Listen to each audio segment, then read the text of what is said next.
Jew किंवा Israel हा जेव्हा कधी ह्या शब्दाचा उच्चार होतो तेव्हा प्रॉमिस्ड लँड हे सुद्धा उच्चारलं जातं. करेक्ट. तर नेमकं हे प्रॉमिस्ड लँड आहे काय? आता काय काय ज्यू धर्म जो आहे हा एक प्राचीन धर्म आहे आणि तो ख्रिश्चन धर्माच्या आधीचा आहे.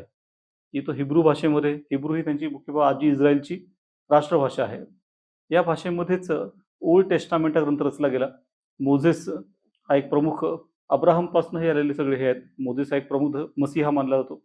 आणि या सगळ्या वाङ्मयामध्ये अशी एक कल्पना आहे की हाच तो प्रदेश आहे जिथे तुमचं राज्य असेल, जिथे तुम्हाला मुक्ती दिली जाईल. आणि त्यामुळे या प्रदेशाबद्दल ज्यूंना एक विशिष्ट आत्मीयता आहे, की एक विशिष्ट भावना आहे की आपला प्रदेश आहे हा.